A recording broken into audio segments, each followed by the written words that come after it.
On your honeymoon, Dave, you're such a trooper. Thank you so much for phoning in.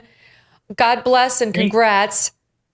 Thank you, Megyn. I give all thanks to Sasha, my bride, because she allowed me to do your show. She thinks that highly of you, Megyn, and of Mike. Oh, God bless you both. Thank you so much for being here. And Mike, what a day. This was the case with the most legal peril. The three of us have discussed it many times, and it's not a partial victory. It's a complete victory. And it also may have a side effect of gutting what's left, the tatters of the January 6th case, in which Jack Smith is also a special counsel. So explain briefly why Judge Cannon just got rid of this case, Mike. So we had the Office of the Independent Counsel under Ken Starr, most famously, that was created by statute, a statute passed by Congress. It's an office created by Congress, which is required under the Constitution. And then once Congress intentionally allowed the Office of the Independent Counsel to lapse because people were upset about Ken Starr's investigation of then President Clinton, the Justice Department just tried to do an end run around the lapse of the Office of the Independent Counsel, and they created by fiat, by regulation, the Office of Special Counsel. And they created this office that essentially it's not presidentially appointed and Senate confirmed like the Attorney General, like a United States Attorney. And this Office of Special Counsel essentially had jurisdiction that all over the country had pretty near full power of every U.S. attorney in this country, and it had essentially an unlimited budget. And that violates two provisions of the Constitution: the Appointments Clause, which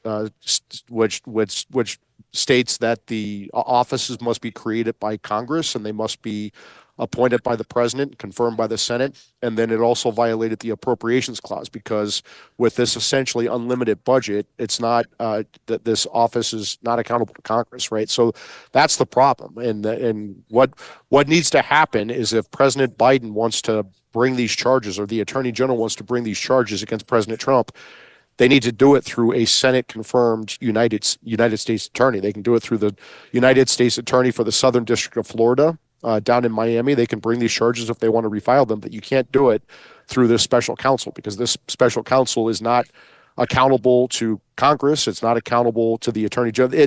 They actually made it where the special counsel is intentionally where this special counsel is not accountable to the Attorney General on a day-to-day basis, and that is clearly unconstitutional. It's basically just a separations of powers thing. It says, the court says, look, it's the president who gets to appoint people to these positions, special counsel or U.S. attorney, that kind of thing. And then the Congress weighs in with the confirmation. And only for inferior offices can Congress create, a process that might look a little different. And that didn't happen here.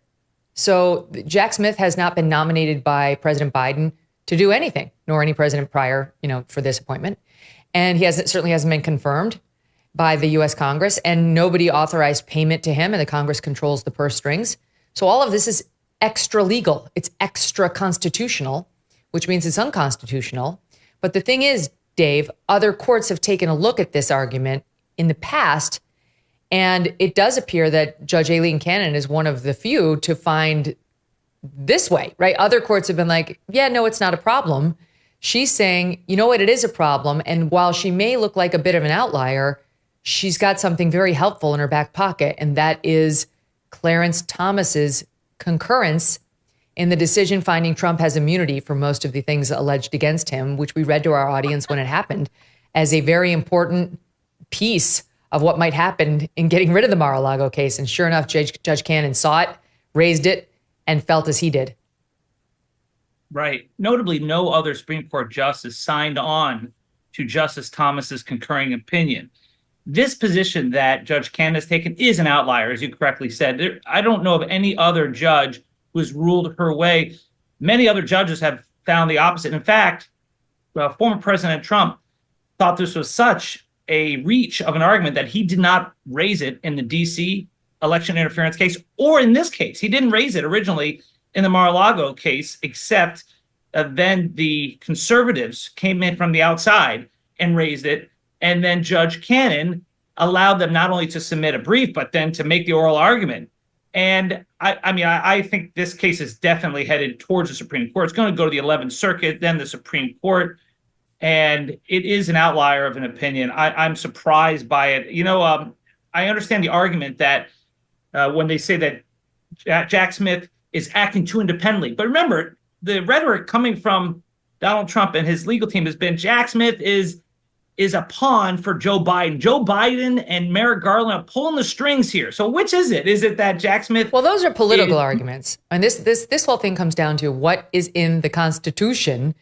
And, there was a good piece in the Wall Street Journal by former judge and then AG Michael Mukasey about, it was July 7th. And he was pointing out, the actual language of the Constitution that, Trump's going to argue what he's going to argue. His rhetoric is kind of beside the point. He's pointing to the Appointments Clause, and it's Article 2, Section 2, Clause 2, which provides the exclusive means for appointing officers of the U.S. All must be appointed by the president and confirmed by the Senate. If they are inferior officers, like she said, okay, I'll accept for purposes of this decision that Jack Smith as a special counsel is an inferior officer. She's like, but I actually have questions about whether he would qualify. Then Congress may vest the appointment in the president, the courts, or the heads of departments, like potentially an attorney general. But they didn't. That's what Mike's saying. They didn't do that. There is not a special counsel statute saying we will allow the AG to create this kind of special prosecutor and go out there and take cases. And then also she bounced him based on the appropriations clause saying this prohibits money from the Treasury going out to people if it hasn't been appropriated by Congress, which this hasn't. So that's how she got here. But and look, it'll be appealed to the 11th Circuit, which is more conservative. And then it'll go up to the Supreme Court potentially. We'll see. But here's what I really want to get to, because the decision is what it is for today. So what are the I'll ask you this one, Dave, to start. What are the practical effects of this decision now on this case, the election, and January 6th, that case? Well, this case was never going to go before the election. The trial was never going to happen before the election once Judge Cannon got on it. And I think that Judge Cannon doesn't get the benefit of the doubt here, because she has made very controversial rulings from the beginning on this case that led her to be taken off the matter by the 11th Circuit. So this is going to the 11th Circuit, and then I think it goes to the Supreme Court. But I think that Jack Smith now has the ability to try to get Judge Cannon removed from the case. And as far because as she found exactly as a sitting justice of the United States Supreme Court found, Clarence Thomas. She's such an outlier and so crazy in her decision that a U.S. Supreme Court justice felt the need to outline exactly this position. When a referee makes the calls every single time for the same team, you have reason to doubt the impartiality of that referee. Oh, and I think where was that argument with Judge Merchan back in the New York State Supreme? Please, overwhelmingly, he ruled in favor of the prosecution. He gave Trump a few, but that's not how you go. Zero chance that Judge Eileen Cannon is getting DQ'd on this case at any point. That's my view. Mike, so what does January 6th go away too? Because Jack Smith, if he's illegal in one, he's illegal in all.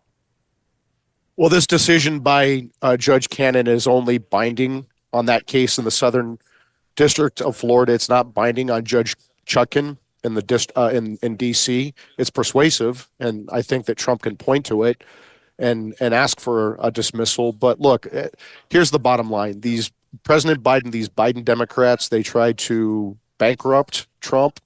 They tried to throw him in prison for the rest of his life. They tried to throw him off the ballot, and now one of these anti-Trump people tried to kill him. President Trump is unstoppable, right? He's going to get elected in a landslide on November 5th. He's going to take office on January 20th, and these federal cases are going to go away on day one, as they should.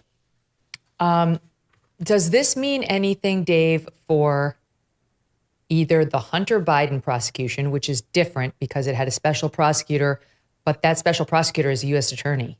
He has been appointed and confirmed. So in my view on that case is he's still legit. He's okay.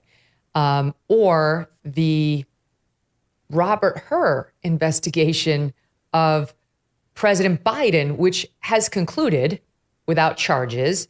But there is some cleanup going on there right now as congressional Republicans try to get the audio tape or videotape of his interview of Joe Biden. But he is not a federal officer at present, right? And wasn't when he was acting as special counsel against Joe Biden. So does this have any effect on those two?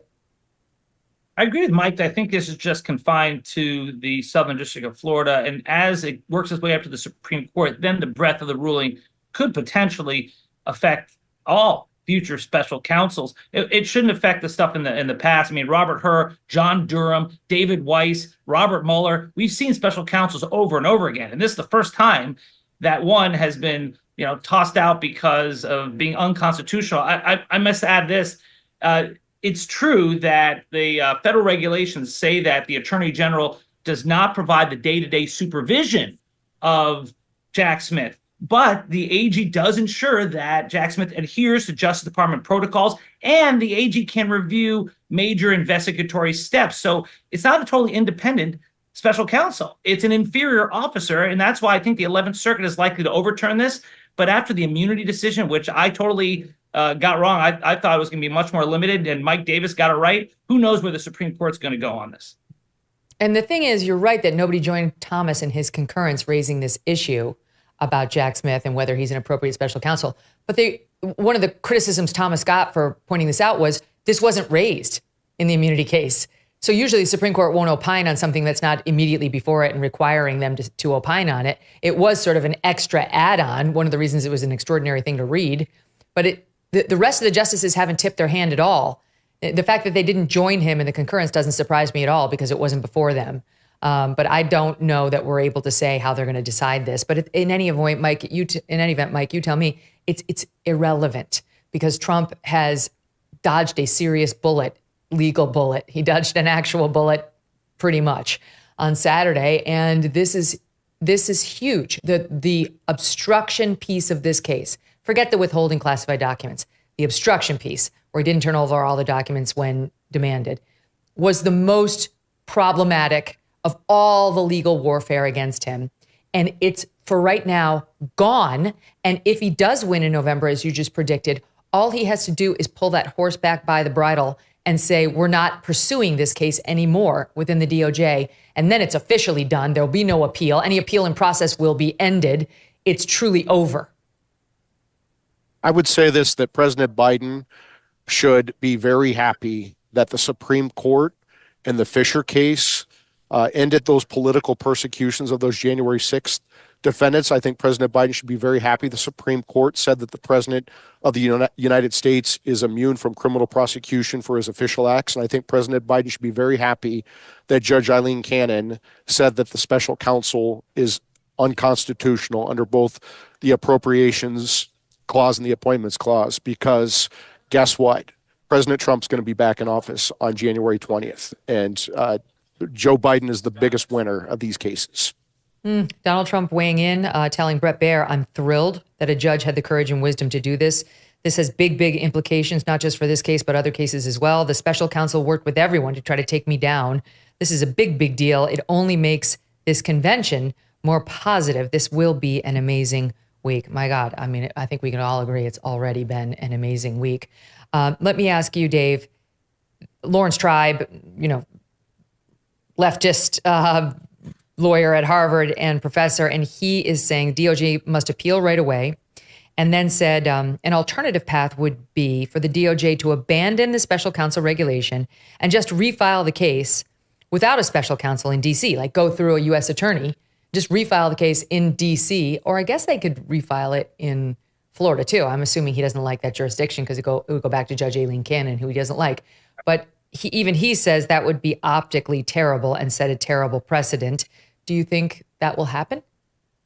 Democrats are so worried about optics because from the beginning, Jack Smith could have filed this case in D.C., but they didn't like the optics of that. They wanted to do it where the crimes allegedly occurred in the Southern District of Florida. I thought that was a good move because if he filed it in D.C. and if they go ahead and refile this in D.C., then I do think that Trump and his legal team would have a valid claim that there's a venue problem here because the obstruction that's being alleged occurred at Mar-a-Lago in South Florida.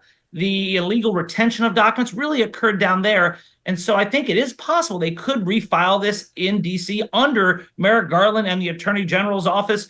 But I think then they would be buried in venue arguments for months to come. And then, of course, you're right. If Trump becomes president again, then this whole thing goes away.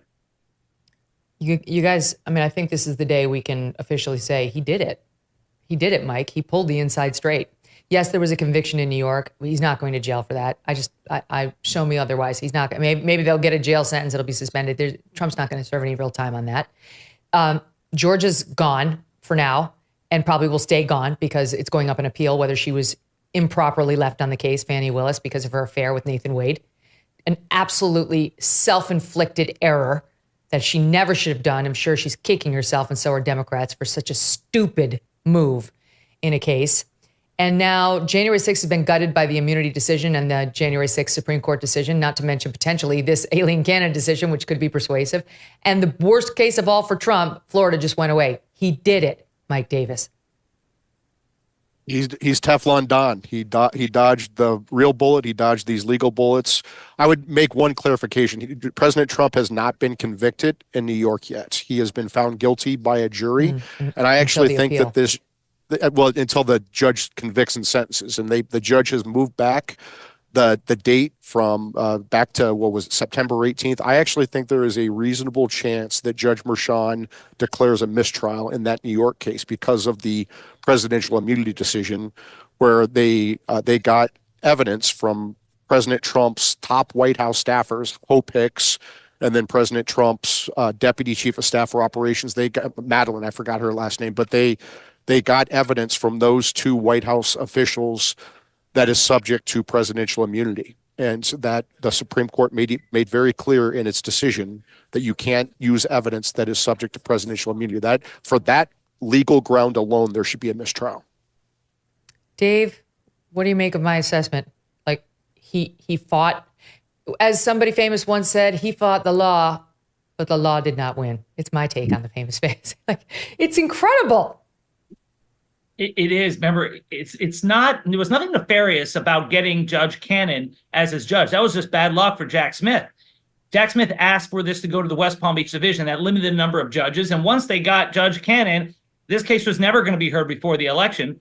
And then as far as the other cases, Fani Willis, that was a self-inflicted wound there. The case in New York did happen. I have to disagree with Mike. I think Judge Merchan is going to sentence him in September. But then I thought the strong case in D.C., the election interference case, I thought that would go before the election too. And then the Supreme Court stepped in and said, nope, not so fast. So yeah, he has been lucky. And sometimes it's better to be lucky than good. Good gracious. What a time. Mike, Dave, thank you. Dave, enjoy your honeymoon and all of our best to your beautiful bride. She's a lucky woman. When we come back, we turn to former President Trump surviving the assassination attempt